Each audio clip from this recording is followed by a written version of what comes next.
97.5 WFHR and 105.5 WIRI, your Wisconsin Rapids home for locally grown radio. Here's your Daily News Roundup.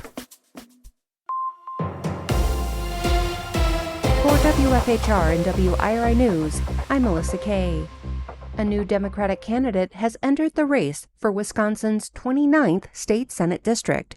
Isabella Nieto has the story. Jillian Bettino launched her campaign in Wausau in Memorial Park on Tuesday. I am running because I'm worried, but I'm also very hopeful.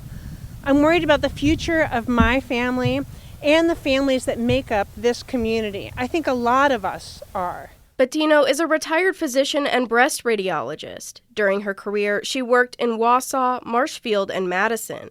She will challenge incumbent Corey Tomczyk, who she says is lost in partisan politics. A lot of people in our community are stretched thin. Folks are working hard, but it's harder and harder to make ends meet.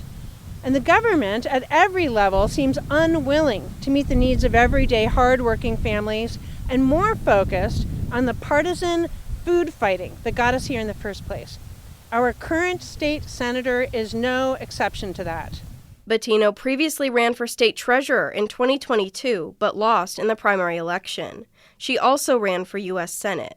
She says she wants to focus on community values instead of partisan issues. And we deserve good jobs that pay enough to support our families, affordable housing so we can enjoy that stability and security and sense of pride, and healthcare that does not break the bank. She also says she's most excited about the interest she's seen in bringing in more Democratic representation to central Wisconsin. Bettino is the only Democrat so far to announce her bid for this seat. If another candidate announces, she'd face them on the August primary ballot. Elections for the state legislature are just over a year away. Wisconsin lawmakers are talking about data centers as projects are proposed and some move forward across the state. Savannah Tomei-Olson reports. Microsoft is building a data center in Mount Pleasant. Vantage is putting one in Port Washington. QTS is proposing one in DeForest, while Janesville city leaders are considering one at the old GM plant. Last week, the Assembly Committee on Science, Technology, and AI held an informational hearing on data centers. One of the biggest criticisms of these projects is just how much power they use. Chelsea Chandler is the Climate, Energy, and Air Program Director for Clean Wisconsin. The Microsoft Data Center in Mount Pleasant and the Vantage Data Center in Port Washington will require a combined 3.9 gigawatts of electric power. According to our analysis, that is enough energy to power 4.3 million Wisconsin homes. Caitlin Monahan is the Director of Public Policy for Vantage, the company behind the data center in Port Washington. She says they'll be paying their fair share for power. So We Energies has designed a really innovative tariff structure that ensures that the new large loads will pay the full cost. Corey Singletary is the Director of Regulatory Affairs for the Citizens Utility Board. He says because there's not much regulation, companies are trying to build these data centers as fast as possible before laws catch up. Speed to market is a primary, if not the primary, consideration of data center developers. Some in the legislature are already working to help the laws catch up.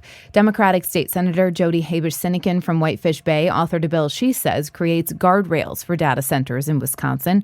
Her plan would require prevailing wages for workers and require they use 70% renewable energy at data centers. The bill also aims to increase transparency on their water and energy use. Wisconsin ranked number 1 in the number of medications collected for Drug Take-Back Day, collecting more than 50,000 pounds of unwanted medications. Wisconsin has ranked 3rd in the nation for the most medications collected since the program started in 2010. There are a dozen drug take-back boxes in Wood County and more than a dozen in Marathon County. You can find a map of these permanent locations on county websites and at dhs.wisconsin.gov. The 9-day gun deer hunting season is approaching. As hunters are out in the woods, local law enforcement is asking that you keep an eye out for missing persons. They advise that you look for disturbed ground or clothing remains. According to the Wisconsin DOJ Clearinghouse for Missing and Exploited Children and Adults, they're still looking for more than 170 people. Locally, the Juneau County Sheriff's Office is still searching for 43-year-old Leah Marie Stewart. She went missing on the 4th of July in 2023. Search areas included Buckhorn State Park and the wildlife areas between Mauston and Adams Friendship. In Marathon County, 47-year-old Tara Jane Sullivan is still missing from the Weston area. She was last seen on April 17, 2023. Her vehicle was found abandoned along Highway 29 in Shawano County. If you have any information, no matter how minor it seems, detectives ask that you contact your local law enforcement agency. If you heard sonic booms after dark last night, you weren't imagining it. The 115th Fighter Wing out of Madison is conducting evening training flights again. You may hear them tonight and next week.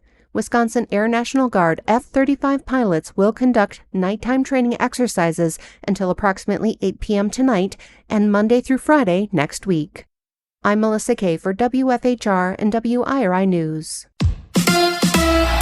A new center in Green Bay. Hi, I'm Mike Clemens with sports. NFL, the Packers play the New York Giants Sunday in the Meadowlands. Elton Jenkins lost for the season after suffering a fractured bone and ligament damage in his left leg against the Eagles. Sean Ryan will take over at center. I'll make the most of it. Unfortunately, we play a game with, a pretty high injury rate, so it's always the next guy up. But my number got called, so I got to go out there and perform. Women's college basketball, Wisconsin with a win at home over Bowling Green, 90-78. The Badgers now 3-1. Men's basketball, Marquette over Little Rock, 89-49. NBA, the Bucks losing in Charlotte, 111-100. Doc Rivers asked, did they find any open shots against the Hornets defense? I thought there were opportunities.